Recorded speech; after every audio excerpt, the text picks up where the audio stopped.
Thank you, Jim, and thank you all for playing your role in making these waysides happen. Few, if any, of the men honored here by these Paths of Honor waysides being dedicated today, and the one already on display, could have imagined as they marched into this valley of West Chickamauga Creek on those mid-September days in 1863 that their conduct in what was increasingly apparent was likely to be a titanic struggle, and the next day or so would win them the honor that was subsequently bestowed upon them. By that summer of 1863, all were veterans. All had seen enough campaigning to know that the clouds and columns of dust driven into the late summer sky by the divisions of marching armies served as a visible indicator of the increasing, palpable sense that a clash was impending that would indeed only more firmly cement this winding watercourse's sobriquet that many even then were learning, the River of Death. Make that connection between this creek and that nickname more firm. And on those 3 September days, September 18, 19, and 20, 1863, in the woods and occasional fields, primarily northward, downstream from here along West Chickamauga Creek, that seemingly titanic, or at least potentially decisive struggle did indeed unfold. Amongst the terror and killing, thousands, tens of thousands of heroic and gallant, above the call of duty deeds were probably performed, no doubt performed, in a battle that included in the field and in the ranks even the very first man to be awarded the Medal of Honor, Jacob Parrott, who on March 25th, 1863, had been presented the Medal of Honor as the first man to receive that new award, and who, as part of his honor for his participation in the Andrews Raid, had been promoted to second lieutenant by the governor of Ohio and was back serving with his regiment, the 33rd Ohio. And along with these 9 men who would subsequently be honored, that very first man to receive the award would be serving in the ranks of those engaged in the Battle of Chickamauga on those September days.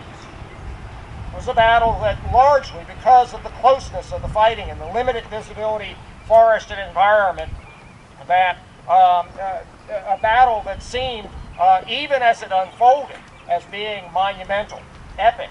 It was the big battle in that campaign for Chattanooga, the campaign for control of the gateway to the Deep South, the gateway to what by then was the South's very essence, innards, and being, its central Georgia and central Alabama military-industrial heartland.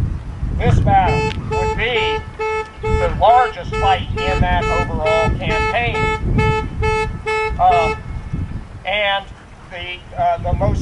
the most costly in that campaign over those 3 days, with 34,000 of the 124,000 men engaged becoming casualties, about 4,000 soldiers dead outright at the end of the fighting on September the 20th. That fight, as it unfolded, would result in a Confederate victory on the battlefield.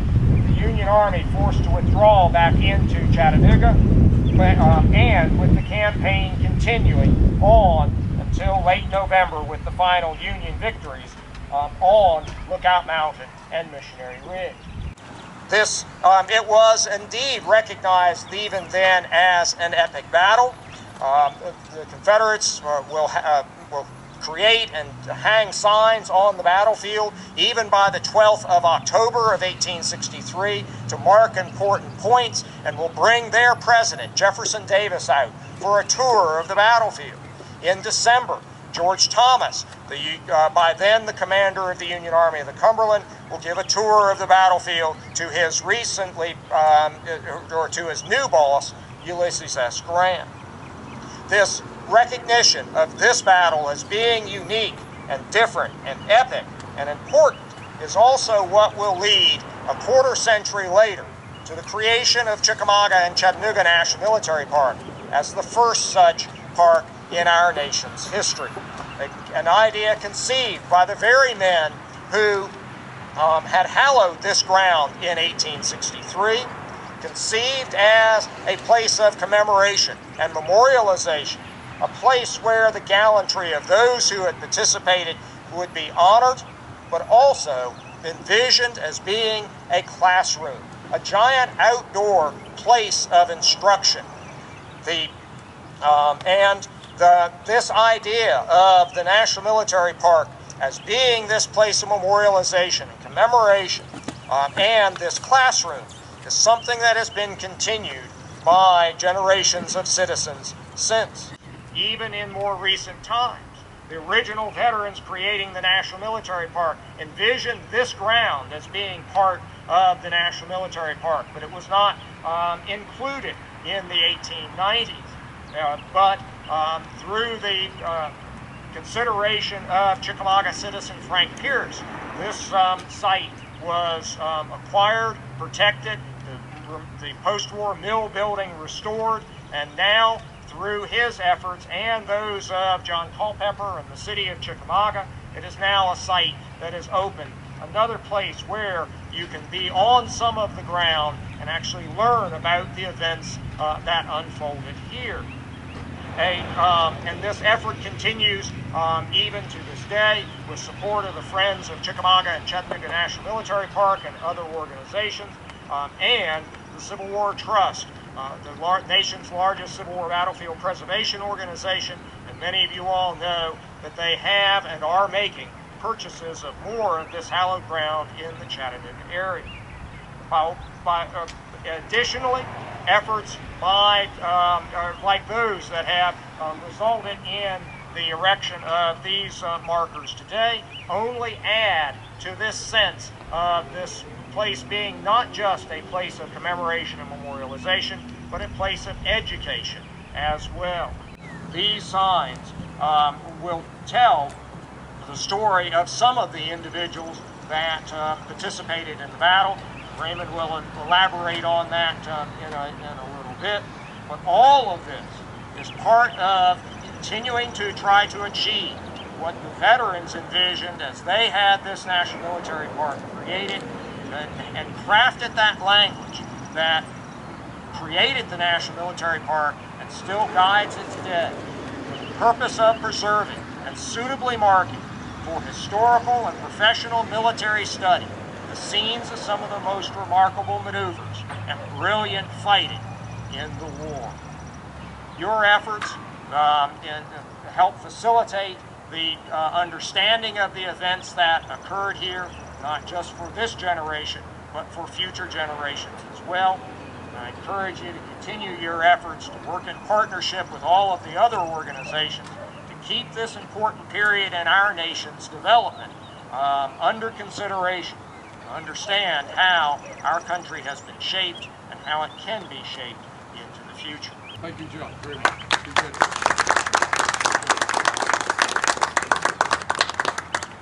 Our next speaker will be Dr. Anthony Hodges, President of Friends of the Park. Anthony.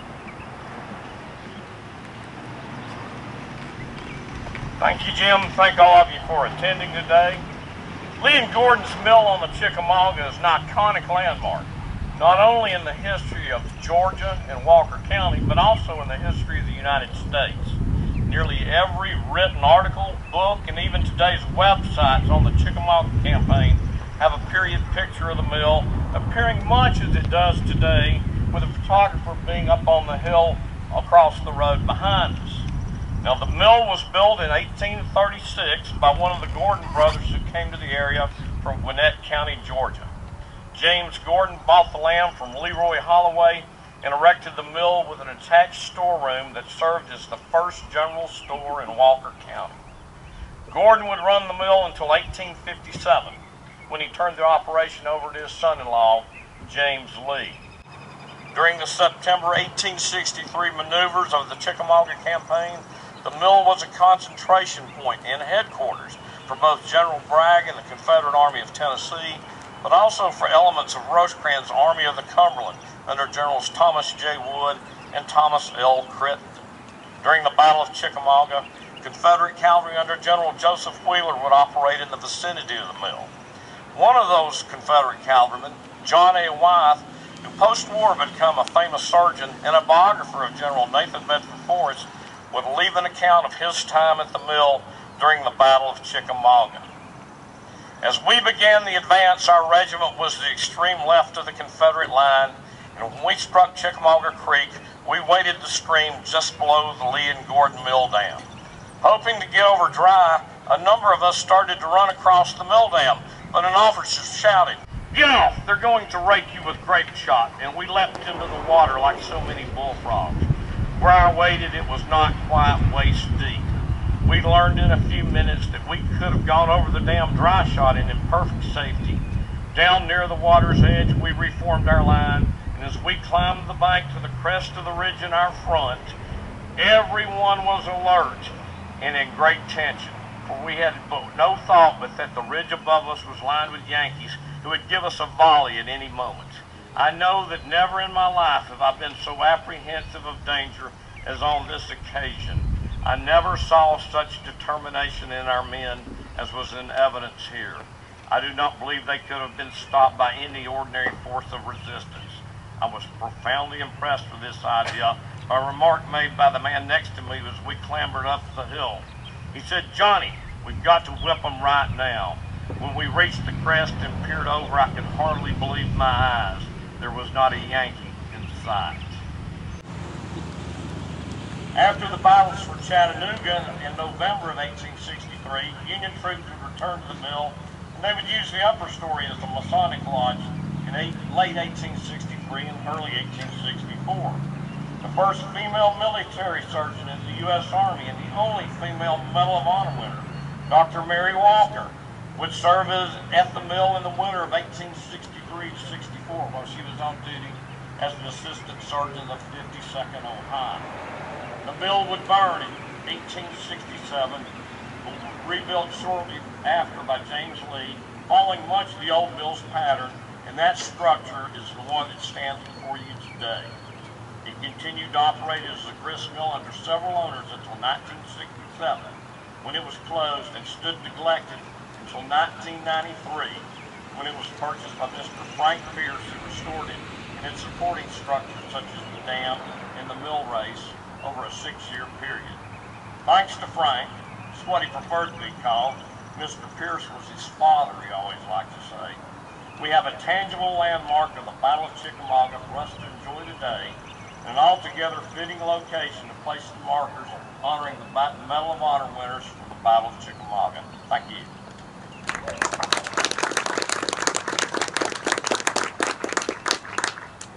Our next speaker will be our author and anthropologist Raymond Evans, who wrote our book, Paths of Valor, about the 32 men and 1 woman who received the Medal of Honor in this area in Chattanooga and Chickamauga in 1863.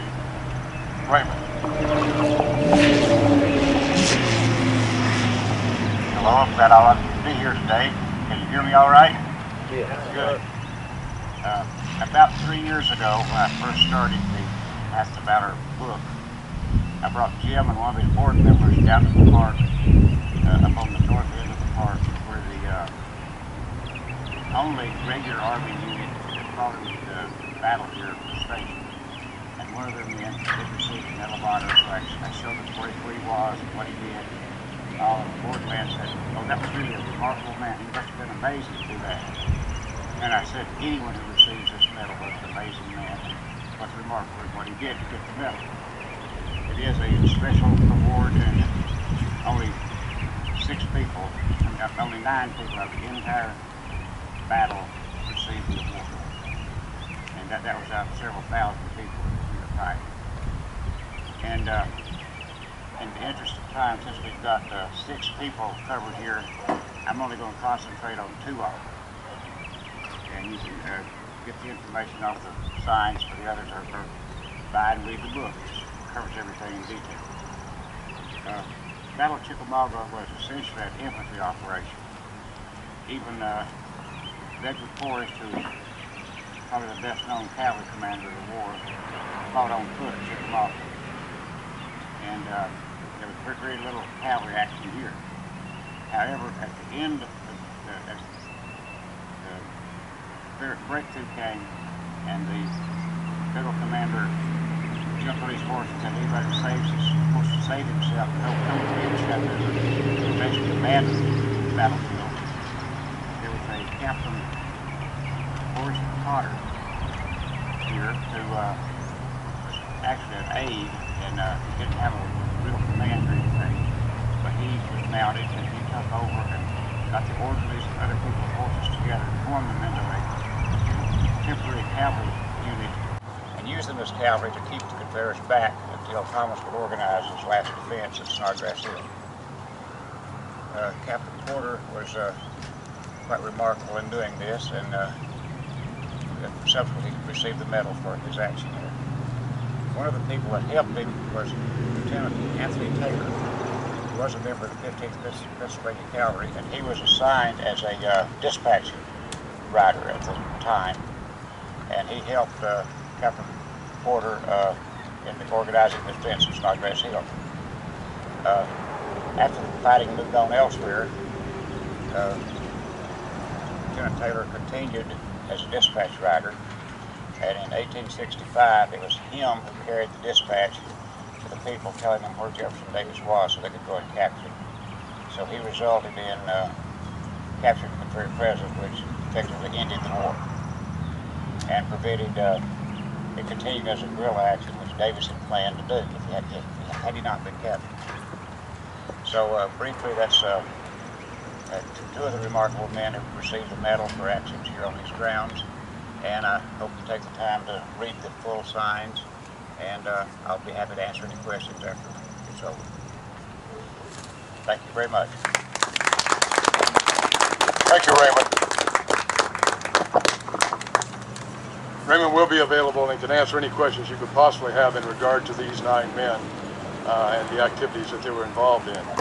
Our next action and activity here will be a 21-gun salute by the Union Honor Guard behind me, led by Sergeant Culpepper. And I might say that we thank John for this, as well as for allowing us to place our signs here. He was instrumental in letting us put our signs here at Chickamauga and also helping in install them. So thank you very much, Sergeant Culpepper. Aim by the right oblique. Fire! Ready. Aim by the right oblique. Fire! Ready. Aim by the right oblique. Fire!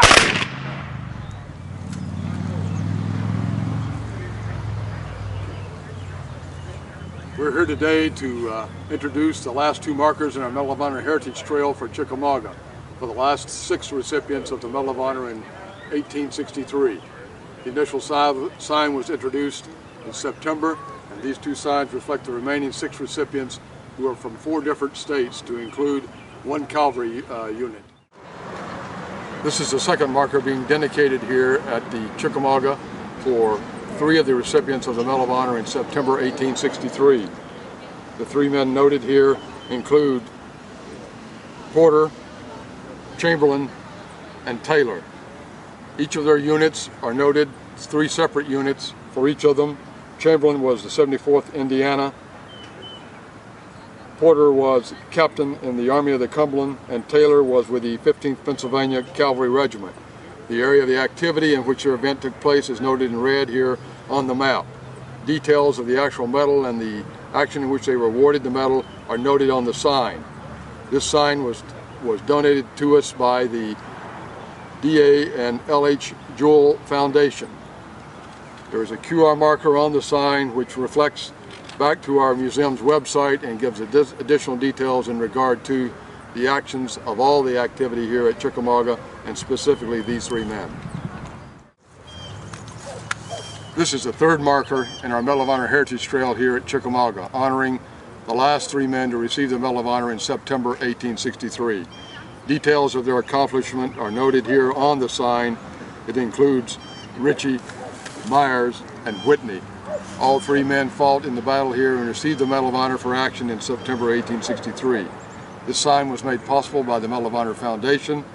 More detail of the sign can be found by scanning the QR code at the bottom of the sign in regard to the actions and activities of these men and their units.